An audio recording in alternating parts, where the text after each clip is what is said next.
Good morning everyone. Nagbisibadi ako sa labas guys. Si Mona, ayun, umalis. Tingnan natin kung makakalusot yun. Kasi sobrang lakas ng ulan kagabi. Few days ago, actually meron ng naka-red alert na kami dito guys sa Baroda.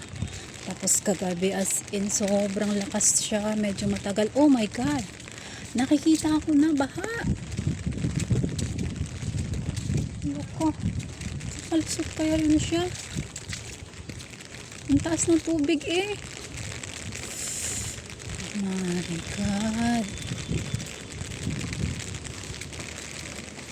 Okay lang. Andito ako, lalabas ako para titingin na ng tubig. Kasi nakita ko sa group, may nag-send ng video. Sobrang taas ng tubig. Ayan, tingnan natin. Nakapayo. Lumabas ako guys para tumingin lang sa tubig, mag-check. Nakapayong ako ha kasi ulan oh. Natin. Ang taas nga. Oh no. Ano asawa ko?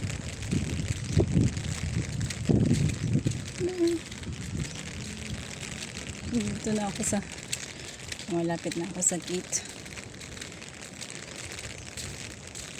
Tapos ngayon nagsalang ako ng nalabahin sa washing machine. So wala pa pala yung water supply namin, dapat 7 meron na, pero ngayon pag 8 yata wala pa yung hindi pa naka-unlock yung tubig, water supply hindi pa dumadating. Oh my God, ito na naman kami. Last year ganito din dito guys, yung bagong lipat kami. Ay, hindi pa pala. Hindi pa yata kami nakalipat. No, bagong lipat kami. Ganito din siya. Kasi paulan. Ayan. Baka. Kurap yung baka. Tingnan nyo guys. Oh, kasada yan dito. Kasada yan. So, parang laki ng tubig. Tapos muna kumalis. Ayun oh. Ito lang yan sa harap. Sa labas ng society ha. Ayun. Makakita nyo sa kabila. May motor doon.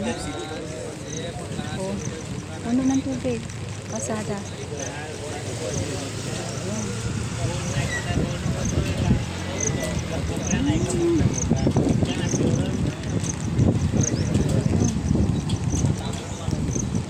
Grabe yung tubig ko.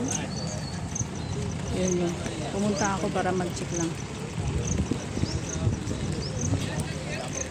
तो અહીંયા પાણી છે હમણાં સાઈડ તો